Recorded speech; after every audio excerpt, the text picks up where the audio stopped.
Hi. All right. Thanks everyone for coming. Thanks for having me. I am Meg. I'll be doing a little bit more of an intro on the next slide. But my talk for today is nostalgia, desire, and embodied experiences, or how to write horror when horror makes you incredibly, awfully squeamish.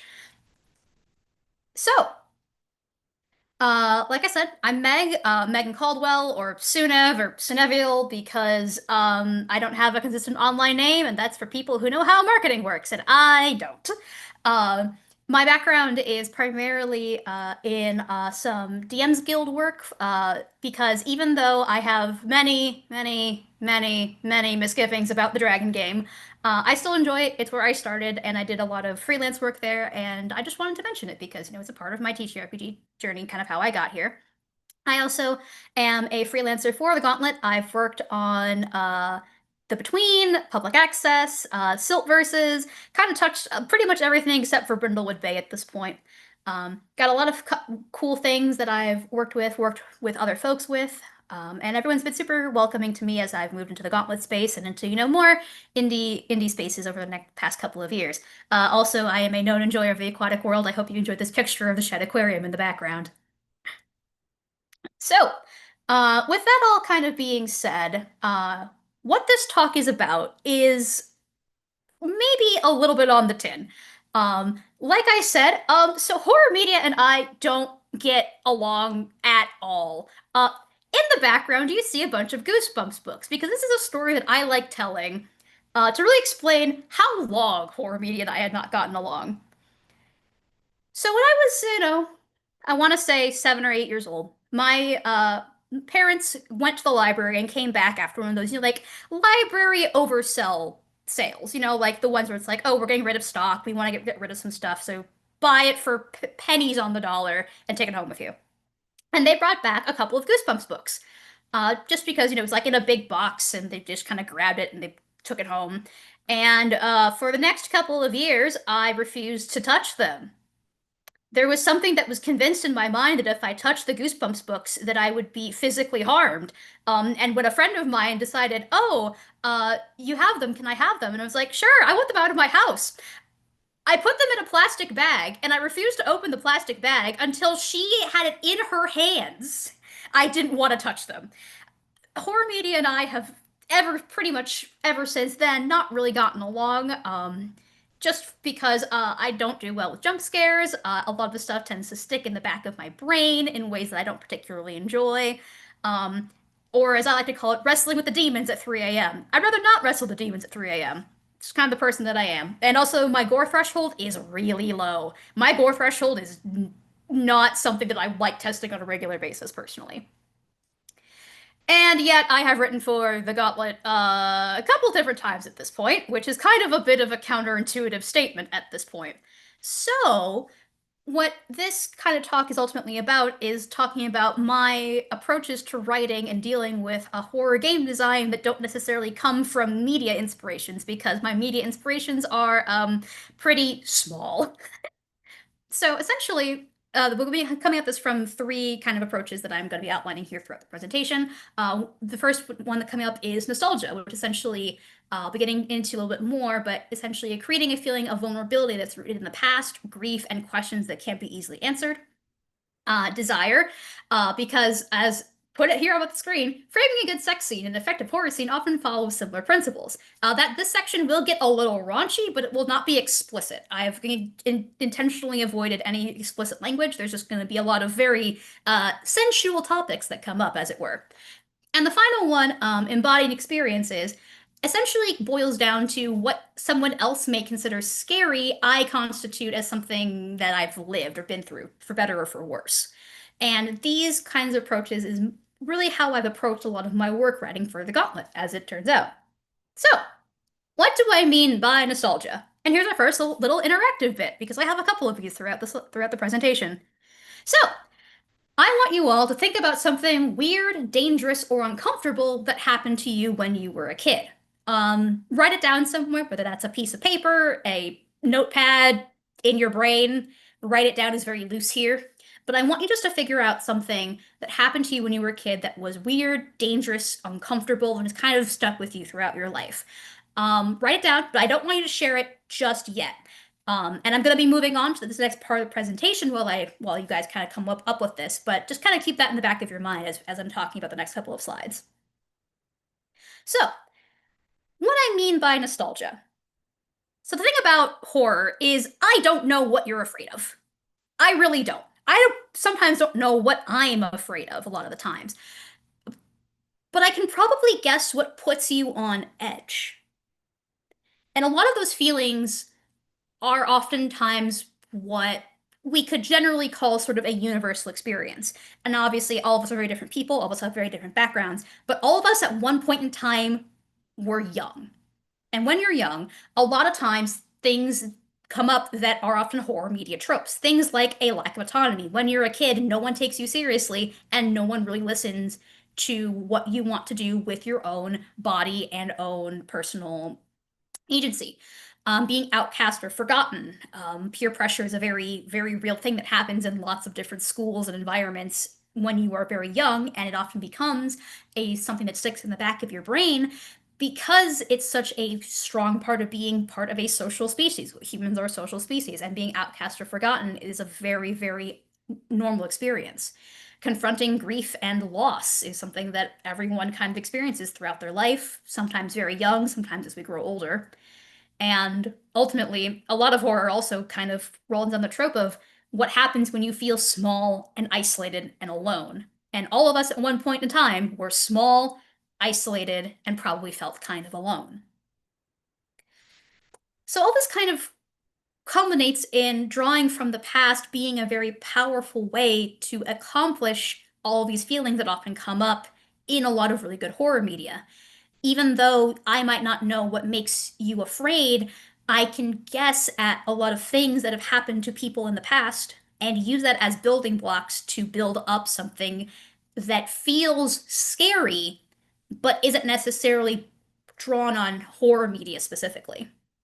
So one of the examples that I have up here is one thing that I wrote for public access. Actually, both of these are from public access, funnily enough.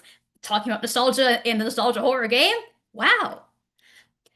So in the Deep Lake Lurker, which is one of the threats that I wrote for public access, I wrote about the boathouse because the framing of the Deep Lake Lurker is that you are going back to a summer camp in which all of you attended at different periods of time, but you all have experience with this, relatively run-down boat camp.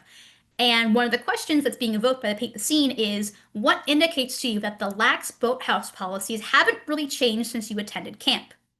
It's evoking that feeling of going back to when you were a kid, when you were here, and what about this place hasn't changed since then. It's evoking a sense of unease in the past by putting yourself back in the mindset of that smaller, younger self. It's one of the ways I evoke a lot of horror with the Deep Lake Lurker, is simply putting yourself in a very vulnerable situation of evoking when you were a kid and knowing that there were kids here that died. A lot of the Deep Life Lurker is ultimately about things like grief and loss and reckoning with a lot of things that happened when you were a kid that you're only now, just as an adult, coming back and reconciling with. Another one that I wrote for public access is the Ghostboro Mystery Show, which is a lot more camp than horror, I would say overall. It's very, very silly. I had a little too much fun writing that one. But I still evoke a lot of the same themes of grief and horror and loss in the baggage room, which has the scene of what is something once deeply loved and cherished that has been forgotten here.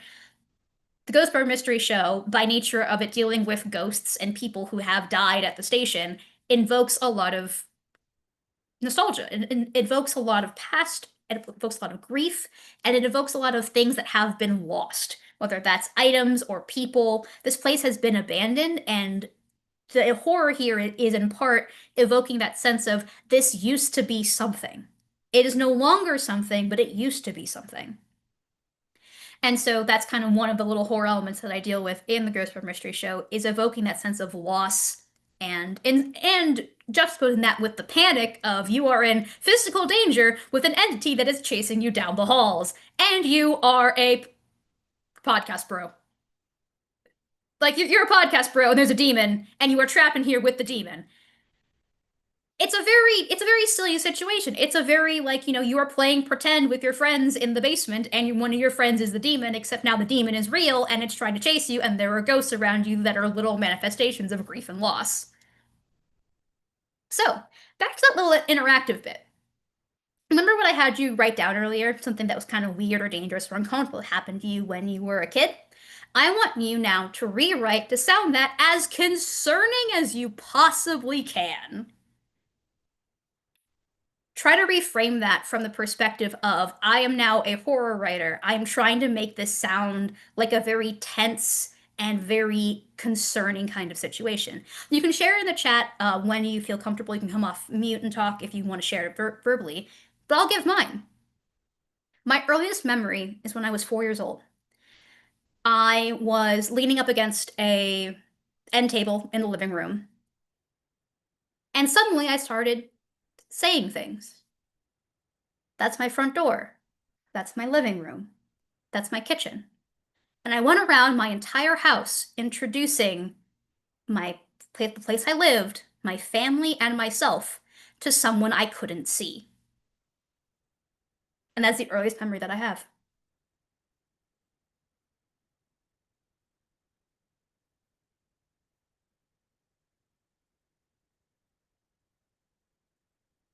So everyone just take a couple minutes, think about think about that moment in your life that was weird or concerning or dangerous. And now think about how you would present that if you had to turn that into a horror situation.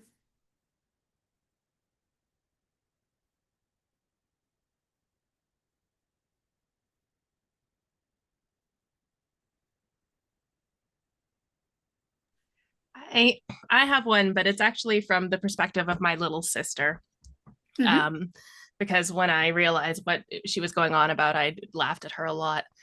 But one evening when she was probably about 9 or 10, she stepped out into the backyard, and I lived in very northern Alberta. And it was nearing winter, so it was getting late at night. It gets dark very early and very cold. And she looked up at the sky, and there were lights in the sky, bright, colorful lights in the sky, like aliens coming to visit our planet. And she screamed in terror and ran back into the house looking for someone to help, looking for something to protect herself from this invasion that was coming. Of course, it was Northern Lights. Um, and I laughed at her a lot, but from her perspective, that must have been absolutely terrifying. Oh, absolutely.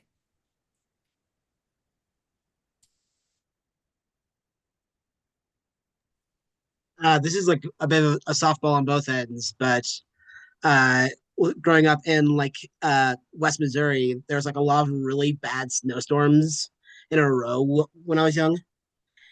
So uh, it was almost like expected that the power would go out for a day or two at some point during the winter. And the worst of those, a tree limb actually went through the window of our kitchen. So it could be very easy to kind of reframe that and mash that together as there's already a few like snow based horror movies and scenarios. So just describing the winds, the power flickering, and the like cracking of glass, that that can very easily have a player or reader think that there's a monster. That's something. Absolutely. Absolutely. Yeah. Something that I don't talk about as much, but I'm willing to talk about here. The Deep Lake Lurker was very much inspired by both my experiences of going camping with my dad and my sister in like the site, like daddy daughter scouts group. And also inspired by my middle school counselor, Mr. Weissel, who died in Lake Superior. There's a lot of very complicated grief and loss in that piece, so that's why I'm kind of bringing this up. It's like the Deep Lake Lurker, a lot of people have mentioned, like it's a very faithful way to kind of play through the story of something like Friday the 13th. But from my perspective, it's playing through the grief of being 13 and losing your middle school counselor after having just moved. And that's kind of the inspirational lot behind it.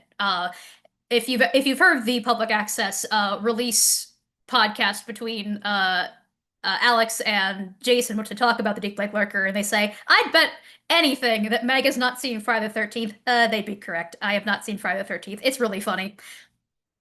Anyways, if anyone wants to put their answers for this in the chat, otherwise I can move on to sort of let me see if there's anything in the chat at the moment. There's a couple things here. I'll just read them out loud for the folks who are listening back as I pull it up because why I may use Zoom every single day for my job, you know.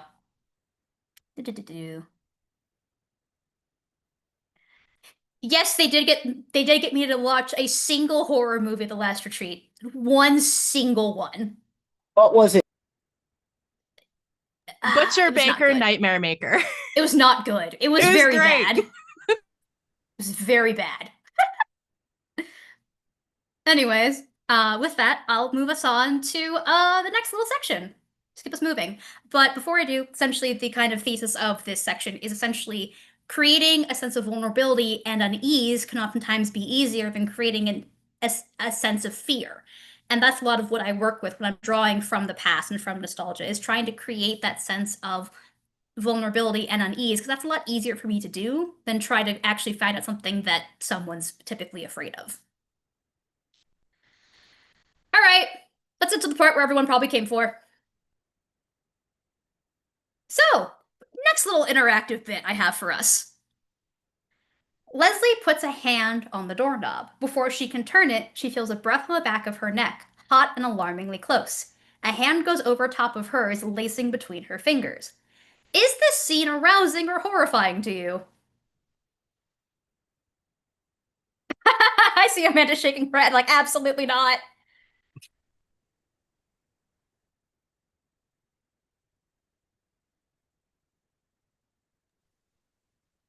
I will say, like, the big thing is it is very much like a good horror buildup until the hand goes over the top and like laces between the fingers.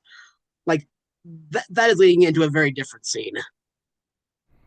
It depends Or is on the it? smell of the breath, and it depends on the feel of the hand. Mm-hmm. I stand by my answer. Porque no los dos. Porque no los dos.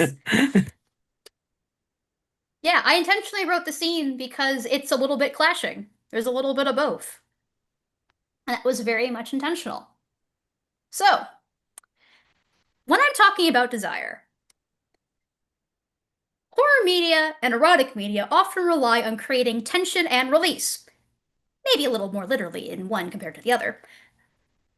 But oftentimes, when I'm drawing on trying to create a good horror bit of game design, I am looking to build up that sense of tension. You're looking to try and frame a lot of feelings and a lot of not quite being allowed to fully come down from the feeling of something is going to happen.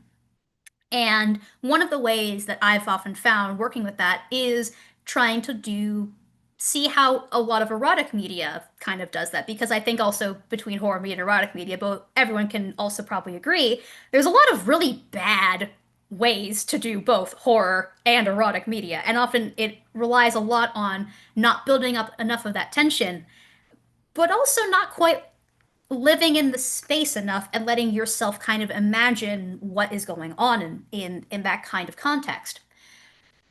You can oftentimes do that with a lot of different multiple senses, whether that's lots of different sounds and how the world around you works. Obviously, you need good sound direction in both a good horror film and in a decent piece of erotic media.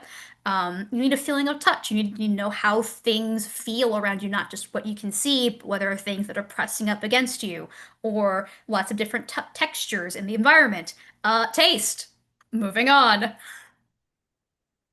But what I mean with that is that also both they benefit from taking it slow, keeping it a steady pace, and using a little bit more show than tell sometimes. One of the ways I did this is in something that I submitted to Spriggs and Kidling in the Love and Desire one, in which I submitted The Odyssey sex tape. But I wrote on a dare from a friend to try and make an Odyssey sex tape. And I said bet, and I wrote it, and I was like, I have no idea where I'm putting this. And so I sent it to Amanda, and she was like, do you want to put it in? And I was like, oh, sure, I know where else this is going. So one of the ways that I wanted to actually frame up the quote unquote Odyssey sex tape or Paranormal Passions episode 69 is essentially kind of playing with that duality of trying to build up the tension in the scene. There's a lot of there's a lot of ways that I play with language and words in this Odyssey tape that at first frame it as a very ridiculous sexual encounter, i.e., somebody in a rented out motel doing a quote unquote werewolf roleplay scenario that then transitions by the third prompt into something that gives that first little spark of building that tension. You are no longer in a ridiculous scenario. You are in an, oh, this is a sex tape in which there is now a third party in the room. And since this is a sex tape, there's probably not a cameraman, or at least you'd hope there's not a cameraman if this is a sex tape, which introduces the possibility for it to go either continuing to be a little bit more absurd or move into that more horror space, which then culminates in that last line where you see it is now transitioned from words that are meant to be sensual and a little bit silly to, well, tropes that you'd also probably find in a horror film. You have someone trying to do something, someone screaming in the background, something coming into the frame before the feed cuts out, a literal fade to black. You can see the ways that those are layered together to create a scene that is silly, then sensual, and then ends with something that is deeply, deeply uncomfortable for someone who presumably just thought they were shooting a funny thing to keep around for the next couple decades. I appreciate that people appreciate the Letty. Now, back to that little interactive piece. It's the same text as before. What things about this would you maybe change to either make the scene a little bit more arousing or a little bit more horrifying in that context?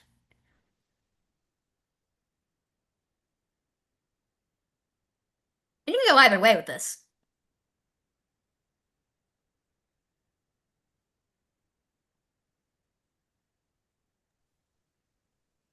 I think a very quick and easy way to accomplish that would be putting in a line that describes the arm like going up Leslie's arm, just like tracing it.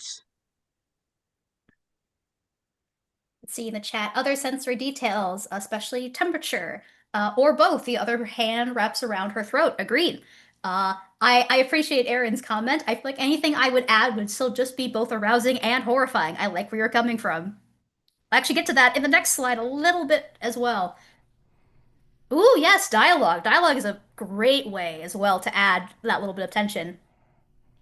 If you want it to make it seem a lot more horrifying, it's like, oh, this is no longer a person who is trying to be violent. It is, I am here behind you,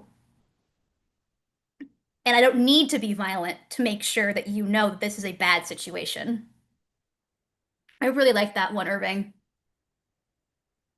And Thank also, you. I've read way too much smut and way too much horror. Thank you. oh, same, don't worry. I love personally I like reading erotic media just to kind of see, how people frame things, how people play with sensuality in fiction spaces, in how the intersections of things that people find very erotic and very horrifying in the same bent. That's entirely what this kind of portion is about. Is yes, horror media tropes work very, very well for helping set a good sex scene and vice versa, but they also intertwine a lot, and I'm glad that people are also bringing that up as well. Cronenberg's Crash. I don't know what year, but Cronenberg's Crash. Good to Oof, know. that's a rough one. The smell of musk with the underlying scent of decay filled Leslie's nostrils. That's great. I like that, man. That's wonderful. So essentially, what this ultimately comes down to is a lot of the thesis of this section is that if you leave room to imagine, to give people space to breathe, to evoke a lot of different senses and a lot of different sensualities, it naturally is going to build tension. It's naturally going to result in a piece of media or a game scenario in which you are able to build up that sense of unease without necessarily getting a cathartic release, either or in someone getting stabbed in the back. I'm also dedicating a little bit of this section for just a little bit of open dialogue between us all because people also enjoy erotic stuff that scares them, or grosses them out, or shows representation they don't see elsewhere, or makes compelling narratives, or just helps them get their rocks off because fiction isn't reality. You don't have to make your horror horny, but telling other people they can't is a dick move because people will always make fucked up horny art. In essence, up yours, MasterCard. I felt it was appropriate given a lot of the controversies surrounding a lot of the payment processors with itch.io and Steam to kind of just take a moment as part of this whole workshop to simply say that horror media at its core has a lot of sensuality and sex baked into to it as a whole. Things like Carmilla, Dracula, Frankenstein, a lot of early horror tropes and horror stories deal with sex and sensuality because it's often a taboo subject. And taboo subjects often are things that scare us.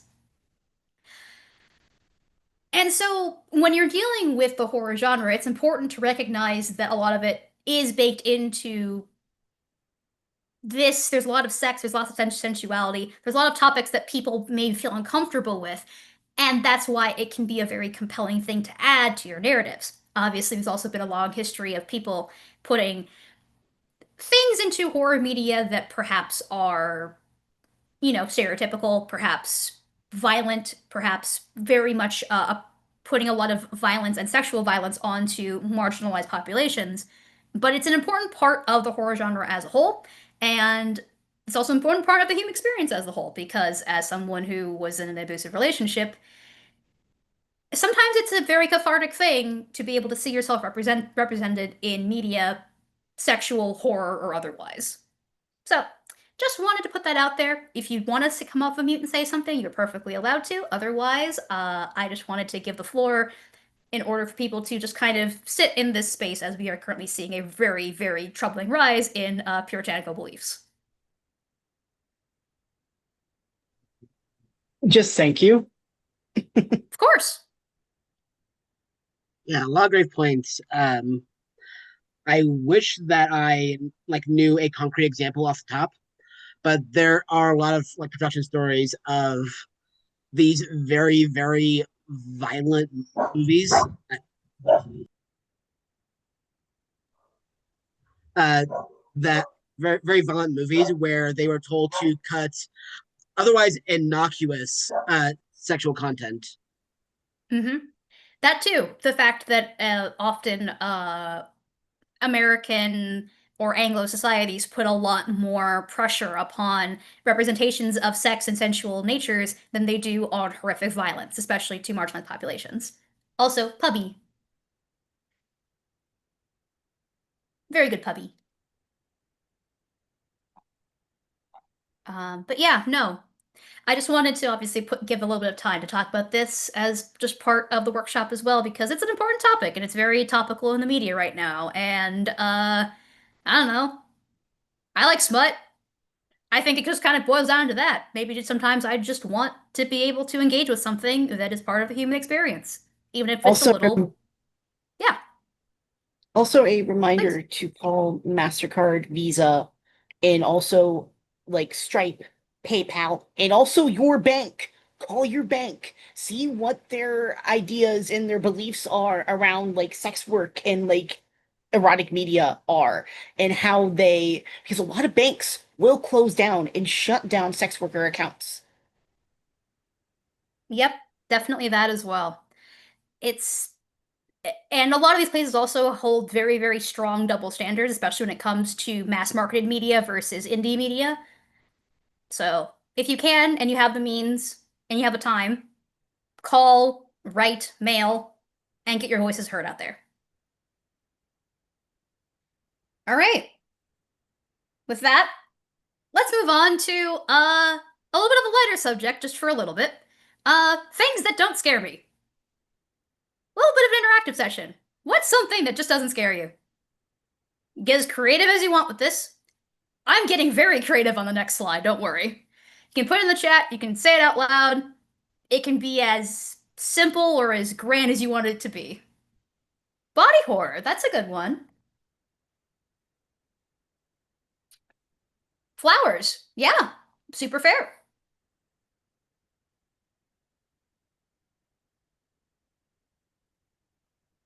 Coco, dogs, animals that you shouldn't pet. God, I feel that. Bears are so fluffy. Why can't I just pet the bear?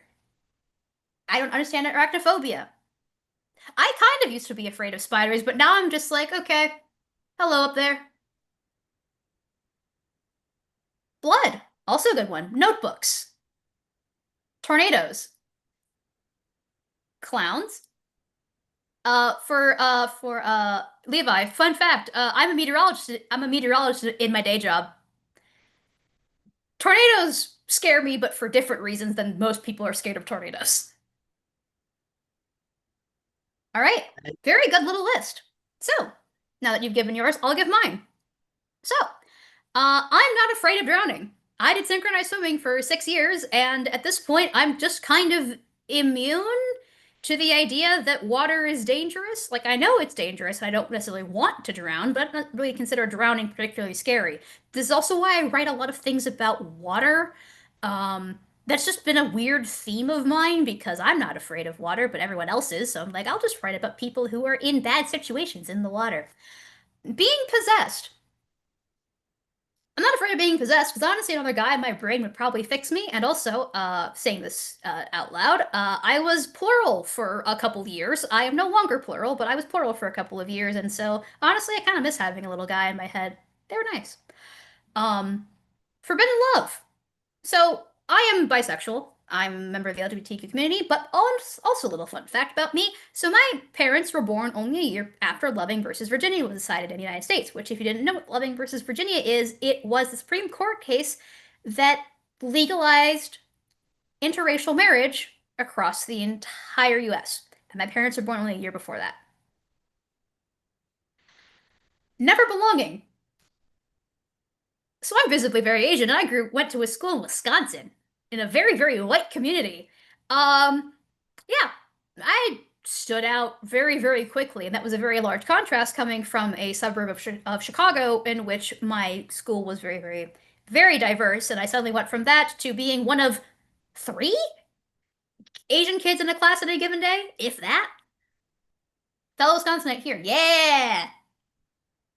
So yeah, this is kind of my little list.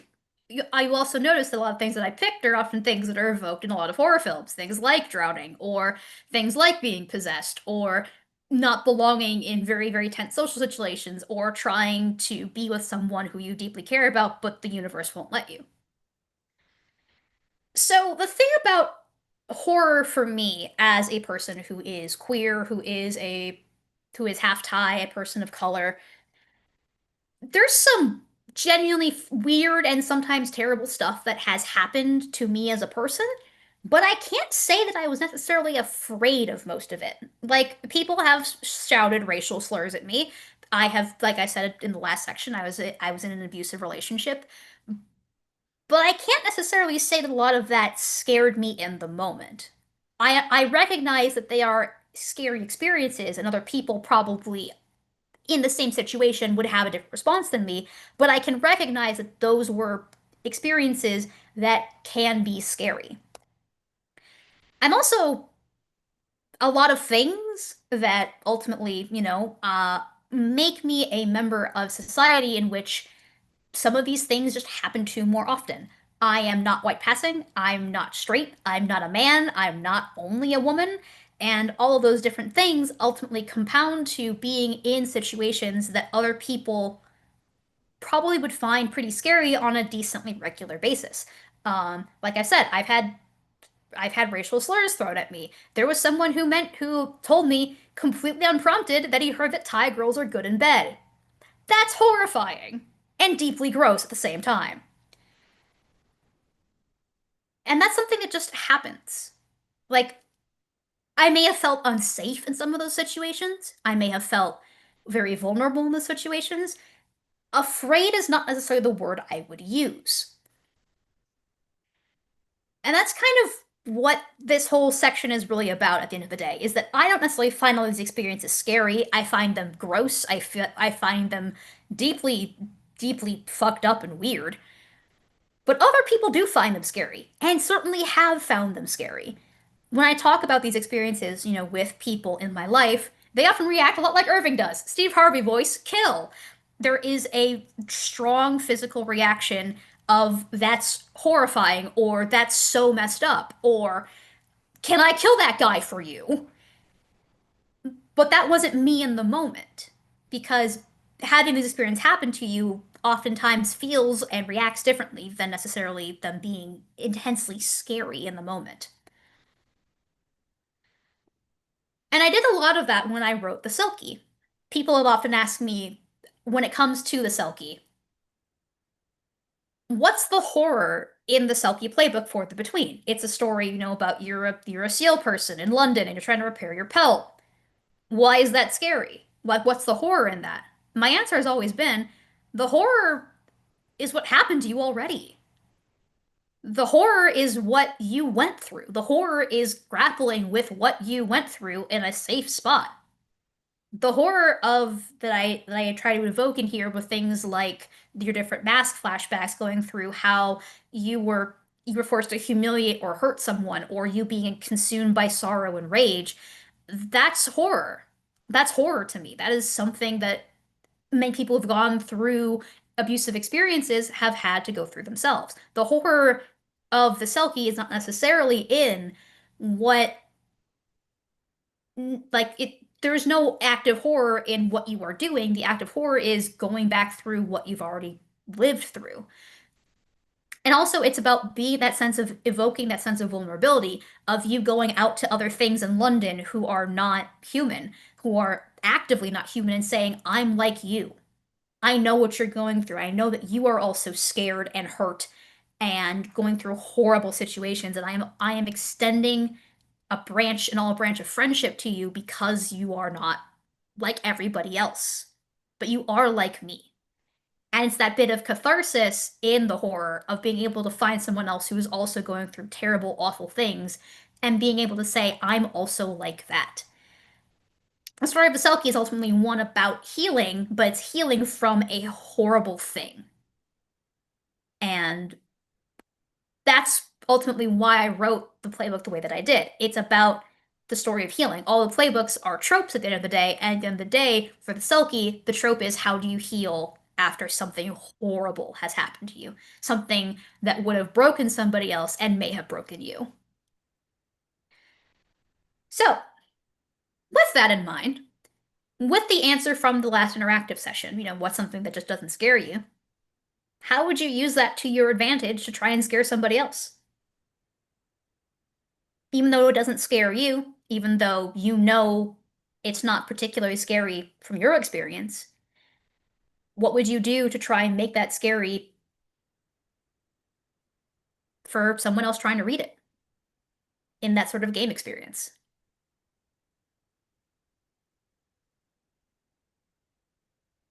The way described body horror from Irving. There's like a level of detachment from it that I have that I'm just so nonchalant about it. And like everyone is like just what the fuck? And I'm just like hold on, this is hmm a bit I can't even like I'm just like that about it. That's whenever I write drowning into yet another car from Brindlewood project. It's just Move. like everyone's like, that's horrifying. I'm like, yeah, that's just what drowning feels like. Yeah. Feels like a Yeah. layup to make pet animals and not be pet horror. Yeah, Describe the tornado sirens before the actual tornado is actually in earshot. The thunder will always follow the victim and strike when it doesn't expect it has a consciousness. Yes. I love environmental storytelling. Environmental storytelling is one of my favorite things to evoke it, regardless of horror media or intentional. Flowers camouflage for predators. Haunting by someone still alive. Also very good. I really like that. I kind of already I mentioned this. Oh, please go ahead. I love you people that haunt the narrative. I love you. Mwah. Very, very good. I love that as well. It's always very, very fun to see someone who you know should be around and isn't, and you only find out because of what you see. That's what's left. So the real takeaway from this section is maybe a little bit on the nose. Sometimes reality is just scarier than anything you can make up. Sometimes just genuinely explaining something that you have gone through in words that are not minced, in words that are not covered up or made pretty, is ultimately going to be scarier than anything that you could try to make up. A lot of things that I write about, for that reason, are sometimes just like that. They are ultimately scary by the nature of they happened to me and it was real and it happened to me, and people find that uncomfortable. I have that same one too, Irving. Don't worry. I've gotten that one too, of feeling like if I try to explain things that have happened to me, um, other people might get hurt because of it, and that's not true. At least in my case. Um, that's what therapy's for. Um, But like at the end of the day, a lot of what I draw from because of that is very personal to me. Like I said, I wrote The Deep Like Lurker because I was processing the grief of my middle school counselor dying the same year that one of my cousins died. I wrote the Young Jolly Junk and the Silt verses, which I didn't show off for this presentation, but I wrote Young Jolly Junk because I work in meteorology and environmentalism, and I was just like, what is the grossest possible thing I could write about that I know exists? And I went, fatbergs. Which, if you're not familiar with what a fatberg is, it's when oils and fat uh, congeal with things that people flush down the toilet and it clogs sewers. It's really gross. And I was trying to evoke that when I was writing Young Jolly Junk because I wasn't necessarily trying to make Young Jolly Junk scary. I was trying to just write the most disgusting thing I could write off the top of my head that dealt with environmentalism. And oftentimes that can be a lot more scary or gross or evoking feelings of vulnerability than just trying to make something up from a piece of media that you enjoy. So yeah, this last part of this whole session is just a little bit of Q&A. If you folks want to ask about uh, the things that I've written, what kind of things I drew from them. If you just want to talk, if you want like other things that I actually do draw from in terms of media properties that aren't necessarily horror related, you can talk with me about that. You can also just enjoy this picture of a seal to help come down off of all, the very heavy talk that we've been having. But it was lovely presenting for you all. I hope you enjoyed this little workshop and this little bit of back and forth that we've had. I had a lot of fun, and thanks for having me. Before we got into the Q&A, I'm going to stop the recording. But Meg, if you want to tell people about where to find you, to see your stuff, do you have like a little plug for us? Absolutely. Here's my socials. Here's my Blue Sky account, my Discord. I'm Sunev on Discord. I'm Sunevial on Blue Sky. My card is linked to my Discord profile. It's also up on the picture. I can share it in the chat. Feel free to contact me. I am technically on the app formerly known as Twitter, but I don't really use it for social purposes anymore. I'm also technically on Tumblr, but I use Tumblr to reblog random shit. So like again, just reach out to me on Blue Sky or Discord. I can also provide folks with my email if you're interested for more official opportunities and things along those lines. But yeah, follow me. Like I said, I don't have an consistent online name because I'm bad at those. Awesome. Thank you so much. I'm going to stop the recording now.